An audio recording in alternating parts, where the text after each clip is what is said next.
साथियों नमस्कार, मैं तीरथ प्रसाद और आप देख रहे हैं न्यूज़ 24 सच तक भारत। आज हम मौजूद हैं चित्रकूट की पावन नगरी पर खंगार क्षेत्रीय धर्मशाला में और हमारे साथ बातचीत करने के लिए मौजूद हैं खंगार क्षेत्रीय धर्मशाला के अध्यक्ष श्री भोलानाथ खंगार जी। उनसे तमाम सामाजिक मुद्दों पर बातचीत करेंगे।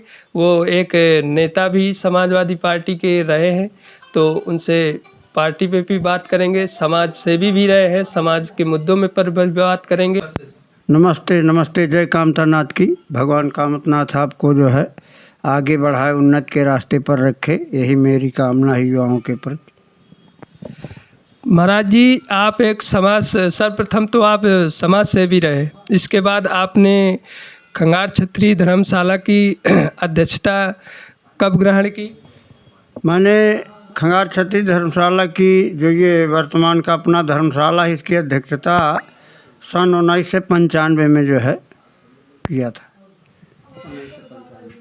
ये धर्मशाला हमारी खंगार क्षेत्रीय समाज धर्मशाला आखिरकार कब इसका निर्माण हुआ था और किन किन लोगों ने करवाया था? इसका निर्माण हुआ है 1961 में, 21/8/1961 को समाज के चंदे से बांदा, चित्रकूट जनपद, हमीरपुर जनपद, अन्य जनपदों से चंदा इकट्ठा करके समाज के उस समय के अगुआ श्रीमान नथुराम पुत्र भग्गू, पराग पुत्र दिक्पाल, मैयादीन पुत्र गणेश, शिवदर्शन पुत्र महादेव, घसिला पुत्र कल्लू, सहादेव पुत्र गौरी और बोधन पुत्र रामकुमार, ये 7 लोगों के नाम जो है समाज ने ज़मीन क्रय किया था। जी, और दूसरा सवाल हमारा ये है आपसे कि आप धर्मशाला में अध्यक्ष के रूप में हैं, यहाँ समाज के अन्य प्रांतों से भी लोग आते होंगे और हम आपसे पूछना ये चाह रहे हैं कि हमारी समाज किन किन प्रदेशों में कहाँ कहाँ पर निवासरत है और किन किन सरनेमों से जानी जाती है, किस किस कैटेगरी में आती है? जी, बहुत अच्छा सवाल आपका है पत्रकार साहब। सबसे पहले हमारा जो खंगार समाज है ये भारत के 12 प्रांतों में पाए जाते हैं। गुजरात, राजस्थान के अलावा फिर आपके मध्य प्रदेश, छत्तीसगढ़, उड़ीसा, बिहार और उत्तर प्रदेश और उत्तरांचल शायद करीब ये 12 प्रांतों में निवासरत है। मध्य प्रदेश में जब 1347 में मोहम्मद तुगलक, फिरोज तुगलक की सेनाओं से युद्ध हुआ, महाराजा मान सिंह खंगार क्षत्रिय नरेश गढ़कुंडार के, तो 1347 के पराभव के बाद चूँकि वो एक बहुत बड़ी सत्ता थी दिल्ली की और हमारे राजकुमारी मान सिंह के जो राजा मान सिंह थे उनकी लड़की का डोला उन्होंने मांगा था, तो छत्री थे, छत्राणी और छत्रित्व तो साहस के प्रतीक थे। उन्होंने कहा नहीं, हम ऐसा नहीं करेंगे, हम अपने लड़की का डोला कदाप नहीं दे सकते विधर्मियों को। इसी कारण बड़ा भारी संग्राम हुआ, लगभग 6 महीने जो है युद्ध होता रहा। महाराजा मान सिंह वीरगति को प्राप्त हुए, उनके राजकुमार बरदाई सिंह वीरगति को प्राप्त हुए और हजारों राजकुमारी हजारों छत्राणियों के साथ वहीं गढ़कुंडार किले में अग्नि प्रज्वलित कर उसी में स्वाहा हो गईं अपने सतीत्व की रक्षा के लिए।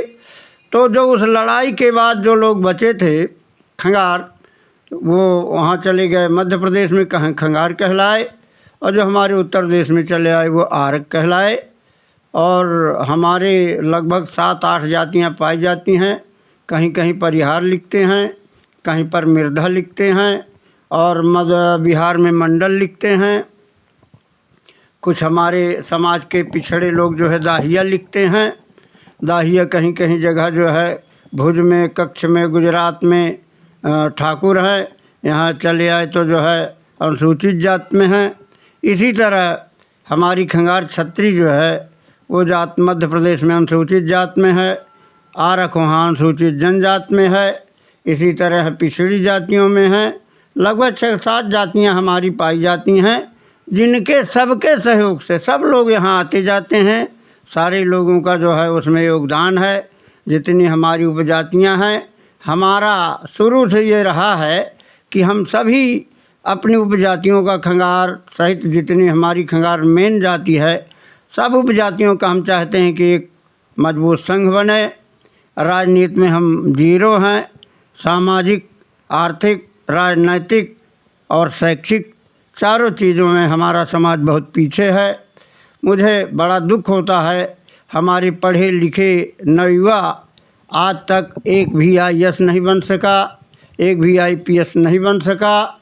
यहाँ तक कि हम किसी ज़िले पंचायत में आज तक जो है अभी 75 साल हो गया, किसी ज़िले के हम वो नहीं बन पाए। हमारे समाज का व्यक्ति ज़िला पंचायत अध्यक्ष नहीं बन पाया और आज तक न MLA MLC नहीं बन पाया।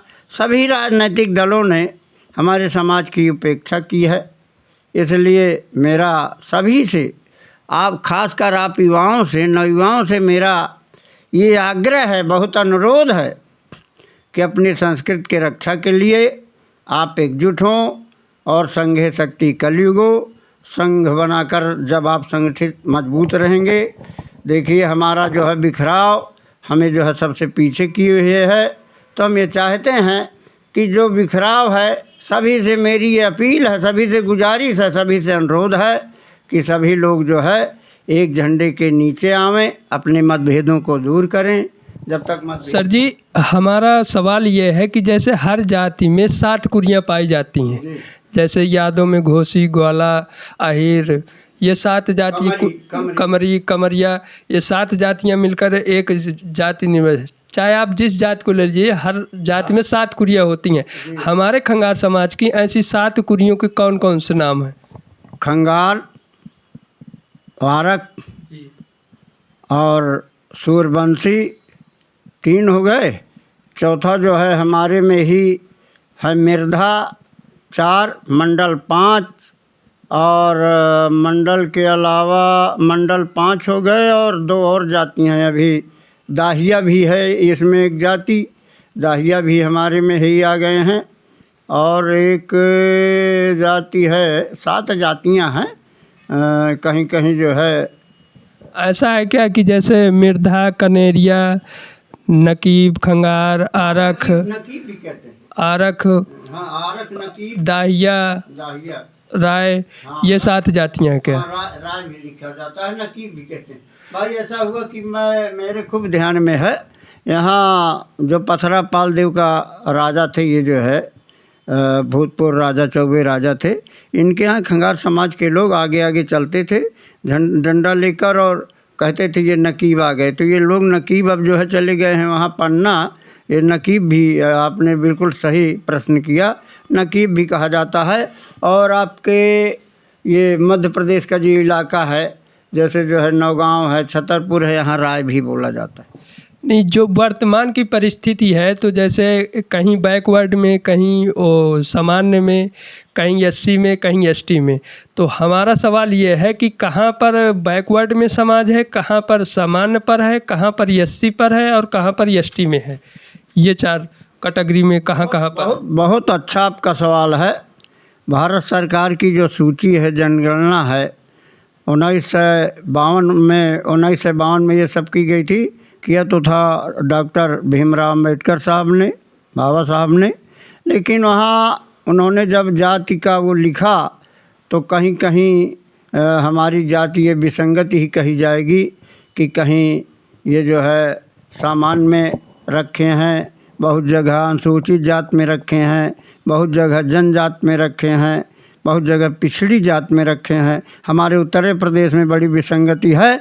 तो मैं आपके चैनल के माध्यम से भारत सरकार से मेरा ये निवेदन है और उत्तर प्रदेश सरकार से भी मेरा ये निवेदन है कि जो ये जाति खंगार जाति है, इसकी मुख्य जो है खंगार जाति है, और आरक है, राय है, मिर्धा है, ये सब जितनी उपजातियां हैं इनको एक अनुसूची में कर कर, चाहे वो बैकवर्ड में रखें, चाहे वो उसमें रखें अनुसूचित जात में, और चाहे अनुसूचित जनजात में। मेरा इस चैनल के माध्यम से ये सरकार से और न्यायालयों से भी, सुप्रीम कोर्ट है, हाई कोर्ट है, मैं तो चाहूँगा कि समाज के सब आप युवा जो है इसका हल निकालें और इनका एक सूची के अंतर्गत करें। सर जी, ये सारी उपजातियां एक होंगी कैसे? आखिरकार हमें किन किन चीज़ों को लेकर चलना पड़ेगा? कौन से मुद्दे पर लड़ाई लड़नी पड़ेगी? हाई कोर्ट से होगा या सुप्रीम कोर्ट से होगा या सरकार करेगी? ये सवाल। सन 1947 के बाद स्वतंत्रता के पश्चात ऐसा हुआ कि बड़े लंबे समय तक हमारे इतिहास को नष्ट किया गया आक्रमणकारियों ने। हम अपने देश के लिए, राष्ट्र रक्षा के लिए, राष्ट्र धर्म के लिए हमारे समाज ने कुर्बानी दी। अब भी जो है देश के अग्रिम पंक्ति में जाकर जो है लड़ते हैं और मरते हैं, कटते हैं, शहीद होते हैं खंगार समाज के लोग, आरक समाज के लोग। लेकिन हमें जो है 75-76वां हम गणतंत्र दिवस मना रहे हैं। हमारे आर्थिक पिछड़ेपन को, हमारे सामाजिक पिछड़ेपन को, शैक्षिक पिछड़ेपन को कोई दूर करने के लिए किसी राजनीतिक दल ने हमें प्राथमिकता नहीं दी है। और हम संगठित न होने की वजह से एक वजह और है कि हमारा संगठन प्रदेश और राष्ट्र स्तर पर न होने से भी हम ये कहेंगे कि इसमें हमारी भी जो है बहुत चूक है कि आज तक हम मजबूत संगठन हमारा नहीं बन पाया कि हम एक झंडे के नीचे सभी जातियों, उपजातियों से सभी को इकट्ठा कर लें और अपना खोया हुआ जो वैभव है, खोया हुआ हमारा जो वैभव है, खोया हमारा जो पिछड़ापन है वो दूर हो जाए। इसलिए जो है हम ये अपील करेंगे सभी से कि सभी इकट्ठा हों और शैक्षिक, राजनैतिक और सामाजिक स्तर पर आर्थिक, सबसे ज़्यादा आर्थिक विषमता है।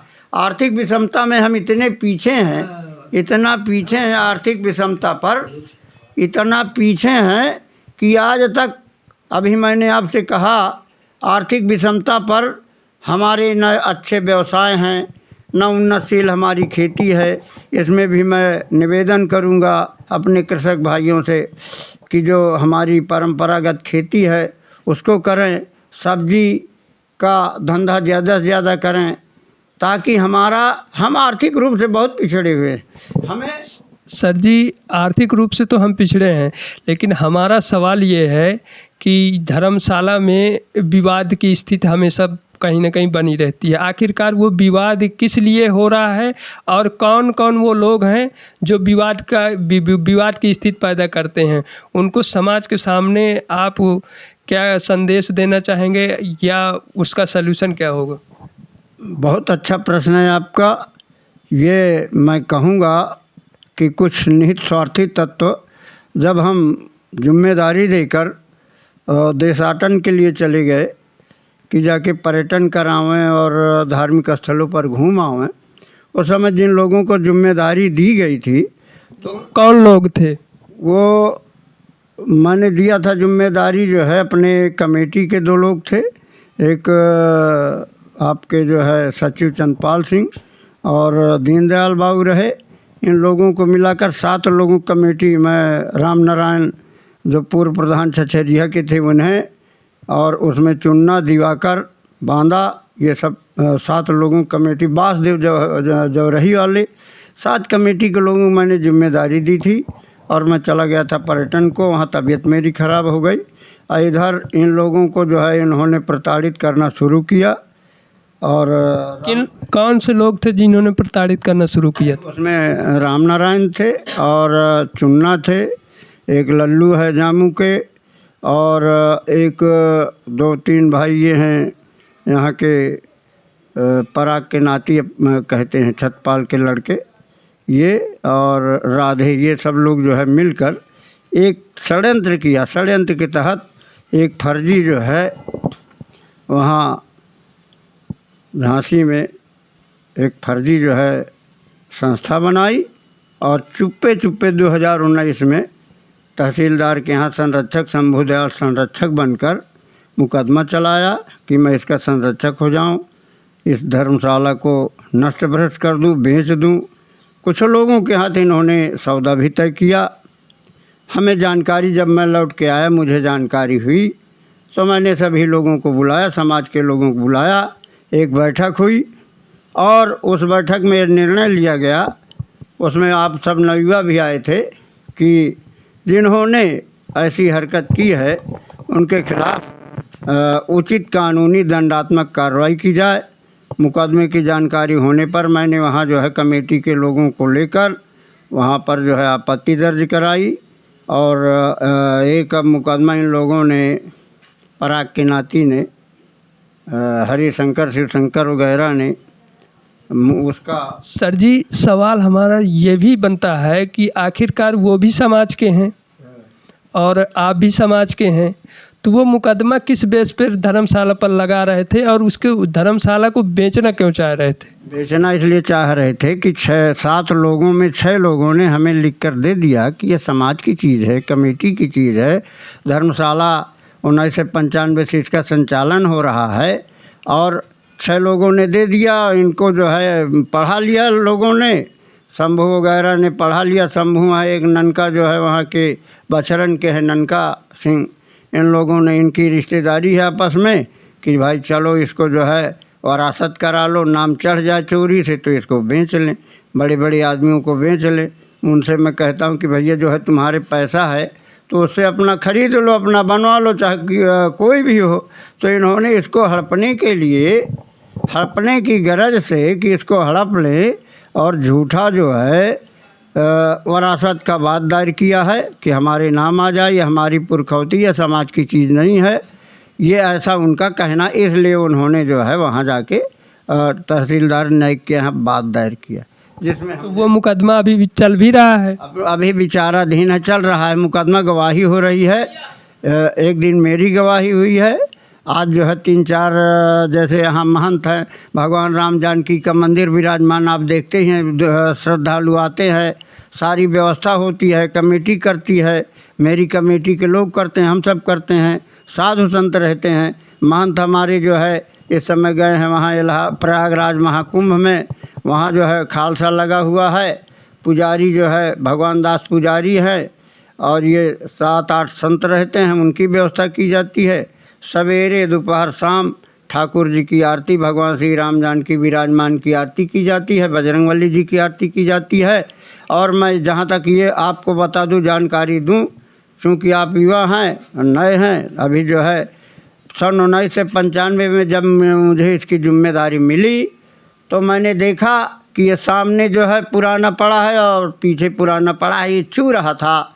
तो जब मुझे 1995 माघ में जिम्मेदारी मिली थी तो मैंने ये निर्णय लिया, जहाँ मैं ये बैठा हूँ, 1 से 25 फीट लंबा, 30 फीट चौड़ा ये विशाल हाल, गांव-गांव में गया, यहाँ से लेकर बल्लारसा और नागपुर के बाद फिर मैंने अजनी, जबलपुर से लेकर इलाहाबाद तक, फिर आपके अमलोहरा के बाद आपके जो है भुरानीपुरवा, बबेरू, अतर्रा, बांदा, नारायणी, ये सब कमेटियाँ बनाई और कमेटियों के सहयोग से ये इतना बड़ा विशाल हाल जहाँ आप बैठे हैं, जहाँ ये धर्मशाला संचालित हो रहा है, लोग यहाँ भोजन करते हैं, श्रद्धालु आते हैं, सोते हैं, ये 1995 से 2000 के बीच बनवाया गया। इसी बीच मंदिर पुराने थे, ये मंदिर बाद में राम जानकी का जो है बनवाया गया, ये पुराना था, इसमें मूर्तियाँ पधराई गई। तब से यही कार्यक्रम पूजा का, ये 20 साल से लगभग पुजारी ये पूजा का कार्यक्रम कर रहे हैं। भगवान दास जी अमलोहरा के निवासी, अब निवास इनका यहीं है। और यहाँ इस समय वर्तमान में महंत जो है श्री मुन्ना दास और मोहनदास जी महाराज हैं, जिनकी व्यवस्था सब श्रद्धालुओं के आने जाने की व्यवस्था, सारे 10 हमारे पुराने कमरे हैं, 2 नए कमरे हैं, ये विशाल हाल है। हमारे यहाँ लैट्रीन है, बाथरूम है, सब कुछ है, एक जो है समरसेबुल है, सारी श्रद्धालुओं की व्यवस्था कमेटी द्वारा की जाती है और की जा रही है। इन सभी के अलावा अभी धर्मशाला में ऐसे कौन कौन से विकास होने चाहिए जो अभी हुए नहीं हैं और उन विकास को लेकर क्या करना चाहिए? वो विकास में मैं जो हमारे ये नामदेव समाज की तरफ जो है दीवार पूरी होनी चाहिए और ये जो हम कमरे बनवा रहे हैं ये पूरा होना चाहिए। और सामने का हमारा पुराना बहुत दिन का है, इसलिए मैं समाज से गुजारिश करूँगा, निवेदन करूँगा, अनुरोध करूँगा कि थोड़ा थोड़ा सहयोग करके सब लोग जो है इसको दें तो हम ये पूर्णता की ओर हो जाए। एक मंजिला बना है, लोग आ जाते हैं, कम पड़ते हैं, दूसरा मंजिला बने, वो दीवार सबसे ज़्यादा नामदेव की तरफ वाली दीवार बहुत ज़रूरी है। ये पुराना कमरा टूट गया था, इसमें खतरा था तो इसको जो है काम लगवा दिया गया है। मैं समाज से चाहूँगा कि इसमें पत्थर लग जाए, जालीदार दरवाज़ा लग जाए। जो हमारा ये विशाल हाल है इसमें एक बार 8,000 10,000 की हमने खर्चा किया था, बिजली लगवाई थी। बंदर नोट डालते हैं, बंदरों का बड़ा नुकसान होता है। बंदरों के नुकसान से जो है बहुत बड़ा नुकसान हुआ। तो यदि इसमें हाल में पत्थर लग जाए और पत्थर के अलावा जो है जालीदार दरवाज़ा लग जाए और ये पूरा कार्यक्रम हो जाए, ये पूरा जो है धर्मशाला विकसित हो जाए, नीचे पट्टियाँ लग जाएं जिसमें जो है कांदो कीचड़ होता है, बरसात में काफ़ी तकलीफ़ होती है। सामने वाली सफाई हो जाए, उसमें सामने जो है जहाँ सामने बन जाए, जहाँ टंकी है टंकी के पीछे भी बन जाए जो है तो आमदनी होने लगे और धर्मशाला आत्मनिर्भर हो जाए। चलिए, बहुत बहुत धन्यवाद हमसे बातचीत करने के लिए। और आप देखते रहिए न्यूज़ 24 सत्य तक भारत और लाइक और सब्सक्राइब ज़रूर करिएगा। धन्यवाद।